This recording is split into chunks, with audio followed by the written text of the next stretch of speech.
More than 100 years ago, Reading was a symbol of industrial power, home to the Reading Railroad, so famous from the Monopoly game, and in its day, one of the richest corporations in the world. Today, though, Reading is a different sort of symbol, as a new census reckoning makes it the poorest city in the nation. This could be like a real rich city, but it's not. It's a poor city. The city's poor, the streets are messed up, everything is messed up. There's no money. Everybody's getting laid off, everybody's... So what does that make you feel about your own future? You have to move out of Reading to get a future. Some of the rural parts of the city where it's tough, so they have a lot of peer pressure or a lot of pressure from their community.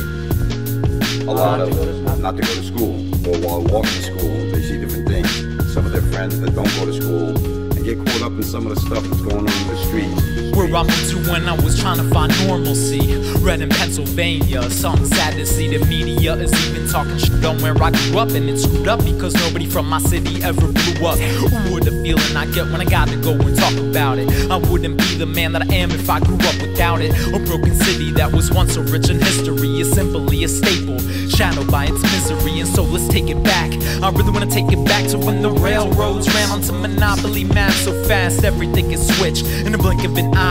When you're at the pagoda, you feel like flying in the sky, but it doesn't really matter cause you're looking down at nothing. In fact, it's half the city's under the poverty line, and they struggling, never working on the surface, looking like a circus. And even my own mom had 3 jobs, struggling like a pro, cause even in the outskirts, so many feel the negative energy that is now worse. It's like a race, and when you gotta be out first. I know too many who weren't just ready to outburst. Now first off, I don't want you all to mistake my temper, I just wanna play my part to make it better. What I mean is that It hasn't always been like this. I'm sure as hell that it wasn't, but as far back as I can remember, nobody ever loved it. And then when you get a little bit older, you really can't wait till you escape. An outsider's point of view is so misshaped. I know too many that are caught in the depression, and I'm sorry if you hate to listen to somebody venting. Still, I never had it that bad, matter of fact, that good. But I know too many that can only claim they understood. Backwoods, all within a 5-mile radius. I'm 24, so no doubt I seen crazy shit. I used to work at the villa, basically volunteer.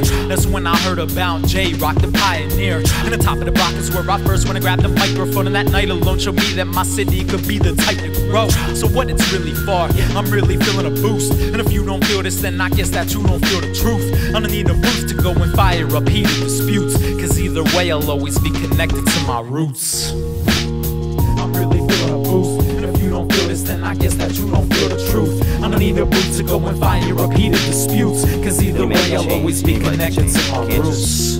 Change something overnight. It doesn't just happen overnight. You have to keep wanting it and keep going for it. Keep trying to do it. I was once one of those young people. I didn't see light at the end of the tunnel. It wasn't until I came across a great mentor that said, you know, you can achieve these things, you can do great things, that it started clicking, and I started realizing, wow, yes I can, because someone else believes in me.